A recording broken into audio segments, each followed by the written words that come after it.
Alors imaginez un peu. Et si la plus grande des théories, celle qui pourrait expliquer, tout en fait, se cachait non pas dans les travaux d'un grand scientifique, mais dans la thèse d'un étudiant. Une thèse complètement oubliée. C'est l'histoire un peu folle qu'on va explorer aujourd'hui. Une idée qui date de plus de 70 ans et qui pourtant pourrait bien changer notre regard sur le monde. Et voilà le fameux document. On parle d'une thèse soutenue en 1950 à l'université de Yale par un certain Howard T. Odium. Bon, le titre, c'est sur la biochimie du strontium.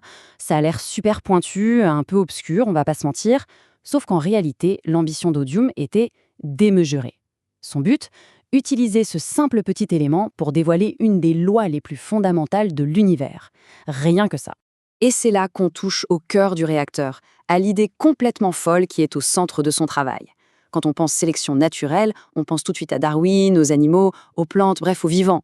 Mais Odum, lui, pose une question radicale. Et si c'était bien plus grand que ça?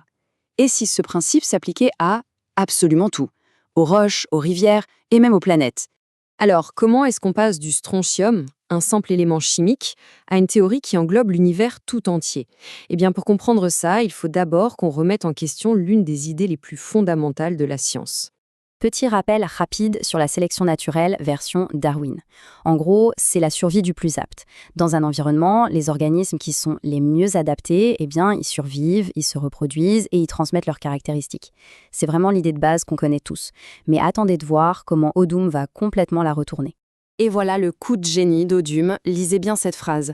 Pour lui, il ne s'agit plus de la survie du plus apte, mais de la survie du plus stable. C'est un changement de paradigme total. On oublie la compétition, la lutte pour la vie.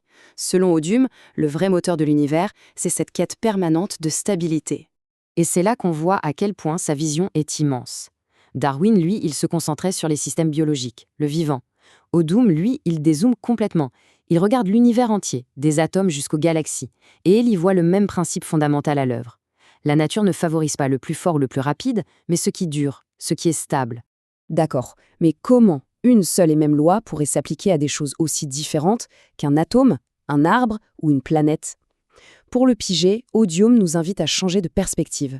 Il faut voir le monde non pas comme une collection d'objets, mais comme un empilement de niveaux d'organisation, tous liés les uns aux autres. Il appelle ça les niveaux d'intégration. L'image qui vient tout de suite à l'esprit, c'est celle des poupées russes. Chaque poupée est une entité en soi, mais elle s'emboîte parfaitement dans une poupée plus grande qui est elle-même une entité, et ainsi de suite, du plus petit au plus grand. Et concrètement, voilà comment ça s'organise. Tout commence à l'échelle des atomes. Ils se combinent pour former des cellules qui elles-mêmes créent des organismes. Mais là où Odium est vraiment révolutionnaire, c'est qu'il ne s'arrête pas là, au monde du vivant. Non, il va plus loin.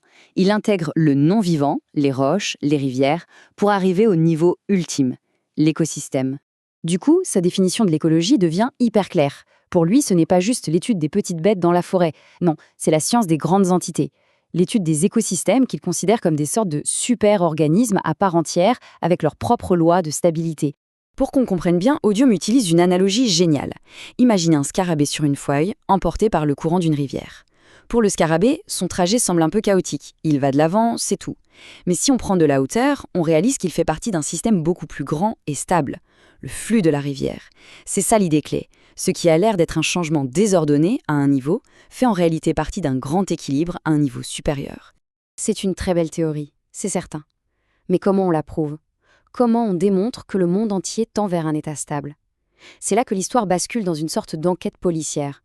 Et l'indice numéro 1, c'est notre fameux strontium. Odium se retrouve face à un mur, un problème de taille. On ne peut pas juste mettre la Terre sur une balance pour mesurer sa stabilité. C'est une idée philosophique magnifique, mais en science, il faut des preuves, des mesures. Le défi est juste colossal. Comment on fait? Le truc, c'est que mesurer simplement la quantité de strontium, ça ne rime à rien. 1% de strontium dans un caillou, ce n'est pas du tout la même chose qu'1% dans un poisson. La solution d'Odium est brillante de simplicité. Au lieu de mesurer le strontium tout seul, il va le comparer à un de ses cousins chimiques, le calcium, en utilisant un ratio. Et ce ratio strontium-calcium, c'est vraiment la clé de voûte de son étude. Pourquoi? D'abord parce que le calcium est partout et il se comporte un peu comme le strontium. Il sert de point de référence, de témoin. En mesurant comment le strontium varie par rapport à cette base de calcium, Odium peut créer une sorte d'empreinte digitale chimique qui lui permet de tracer les grands cycles de la planète. Grâce à cet outil, il a pu faire ce que personne n'avait fait avant. Il a assemblé les pièces d'un puzzle à l'échelle planétaire. Le strontium dans les roches, dans l'eau des rivières, dans les coquillages, tout d'un coup, tout devenait connecté. Il ne voyait plus des éléments séparés, mais un immense cycle planétaire, unifié et totalement cohérent. Bon, alors qu'est-ce qu'il a découvert en assemblant toutes ces pièces? Accrochez-vous bien parce qu'on arrive maintenant à la grande révélation de son enquête. La planète vue comme un seul et gigantesque écosystème. Et voici sa découverte majeure. En analysant toutes ces données sur le strontium, Odum ne trouve pas le chaos. Il trouve un ordre, un équilibre. Le cycle mondial du strontium n'est pas du tout aléatoire en fait. C'est la preuve, tangible, mesurable, d'un système global qui se régule lui-même. Un système en état d'équilibre stable. C'était exactement la preuve qu'il cherchait. La nature recherche des entités en état d'équilibre stable par la sélection naturelle. Voilà, tout est là-dedans. Le grand moteur de l'univers, ce n'est pas une compétition sans fin, mais une quête incessante de stabilité qui s'applique à toutes les échelles, de l'atome à la galaxie. Et voilà l'héritage incroyable de cette thèse de 1950. Elle nous force à changer complètement de regard. La Terre n'est pas juste une collection d'objets posés les uns à côté des autres. Non, c'est un système unique, intégré, presque un organisme vivant à l'échelle de la planète. Tout ça nous amène à une question finale, une question vertigineuse et, on doit bien le dire, terriblement d'actualité. Si la nature sélectionne encore et toujours ce qui est stable, que se passe-t-il quand l'une de ses composantes, l'humanité par exemple, pousse le système tout entier, loin, très loin, de son point d'équilibre? La théorie d'Odum ne nous donne pas la réponse, mais elle nous force, aujourd'hui plus que jamais, à nous poser la question.